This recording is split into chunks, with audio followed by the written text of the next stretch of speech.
বেজায় গরম। গাছতলায় দিব্যি ছায়ার মধ্যে চুপচাপ শুয়ে আছি, তবু ঘেমে অস্থির। ঘাসের উপর রুমালটা ছিল, ঘাম মুছবার জন্য যেই সেটা তুলতে গিয়েছি, অমনি রুমালটা বলল ম্যাও। কি আপু, রুমালটা ম্যাও করে কেন? চেয়ে দেখি রুমাল তো আর রুমাল নেই, দিব্যি মোটা সোটা লাল টকটকে একটা বেড়াল গোঁফ ফুলিয়ে প্যাট প্যাট করে আমার দিকে তাকিয়ে আছে। আমি বললাম, কি মুশকিল, ছিল রুমাল, হয়ে গেল একটা বেড়াল। অমনি বেড়ালটা বলে উঠল, মুশকিল আবার কি, ছিল একটা ডিম, হয়ে গেল দিব্যি একটা প্যাকপ্যাকে হাঁস। এটা হামেশাই হচ্ছে। আমি খানিক ভেবে বললাম, তাহলে তোমায় এখন কি বলে ডাকবো? তুমি তো সত্যিকারের বেড়াল নও, আসলে তুমি হচ্ছে একটা রুমাল। বেড়ালও বলতে পারো, রুমালও বলতে পারো, আবার চন্দ্রবিন্দুও বলতে পারো। আমি বললাম, চন্দ্রবিন্দু কেন? বেড়াল বলল, তাও জানো না?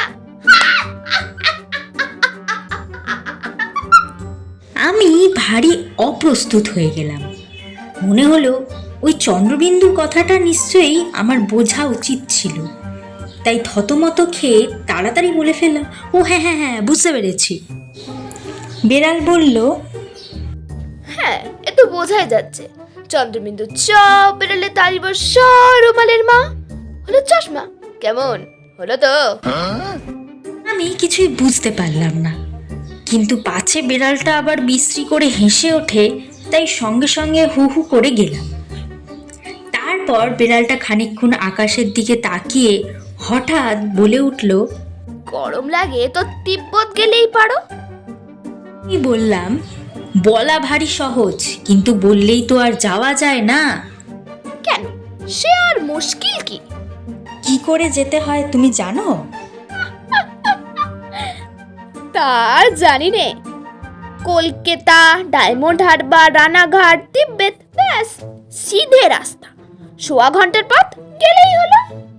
বলে রাস্তাটা আমায় বাতলে দিতে পারো? বেড়ালটা হঠাৎ কেমন গম্ভীর হয়ে গেল, তারপর মাথা নেড়ে বলল, ওহো, সে আমার কর্ম না।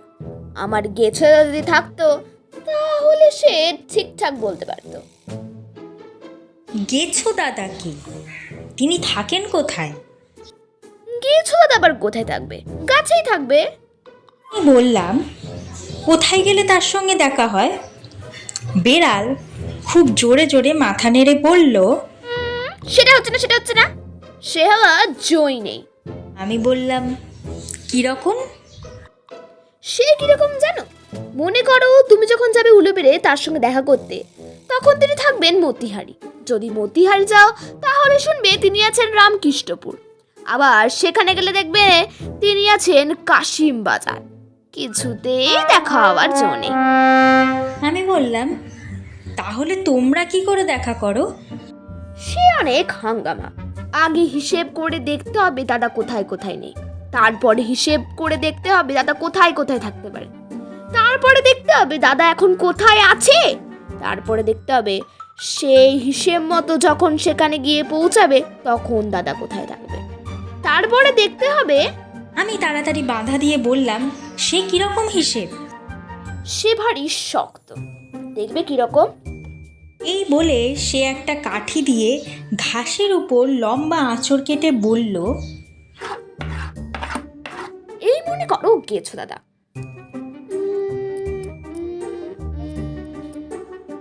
বলে আবার ঘাড় বাঁকিয়ে চুপ করে রইল। এই মনে করো তুমি। বলে আবার ঘাড় বাঁকিয়ে চুপ করে রইল। তারপর হঠাৎ আবার একটা আঁচড় কেটে বলল, এই মনে করো চন্দ্রবিন্দু। এমনি করে খানিকক্ষণ কি ভেবে আর একটা করে লম্বা আঁচড় কাটে আর বলে, এই মনে করো তিব্বত। এই মনে করো গেছো বৌদি রান্না করছে।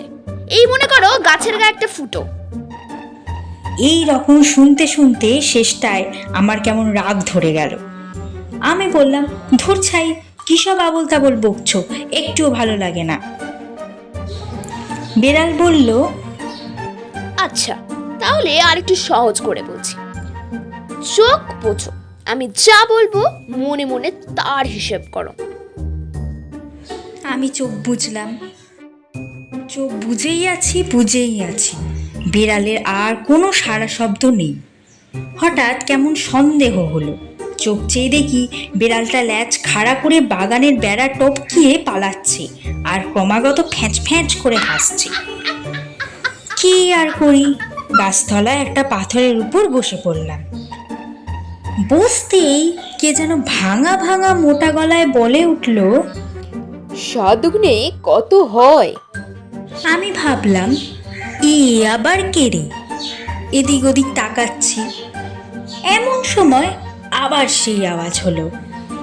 কই, জবাব দিচ্ছ না যে? 7 দুগুণে কত হয়? তখন উপর দিকে তাকিয়ে দেখি একটা দাঁড় কাক স্লেট পেন্সিল দিয়ে কি যেন লিখছে আর একবার ঘাড় বাঁকিয়ে আমার দিকে তাকাচ্ছে। আমি বললাম, 7 দুগুণে 14। কাকটা অমনি দুলে দুলে মাথা নেড়ে বলল, হয়নি, ফেল। আমার ভয়ানক রাগ হলো।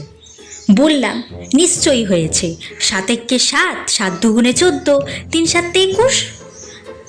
কাকটা কিছু জবাব দিল না, খালি পেন্সিল মুখে দিয়ে খানিকক্ষণ কি যেন ভাবল। তারপর বলল,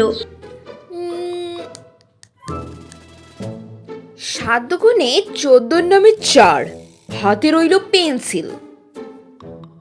আমি বললাম, তবে যে বলছিলে 7 দুগুণে 14 হয় না, এখন কেন? কাক বলল, তুমি যখন বলেছিলে তখন পুরো 14 হয়নি, তখন ছিল 13 টাকা 14 আনা 3 পাই।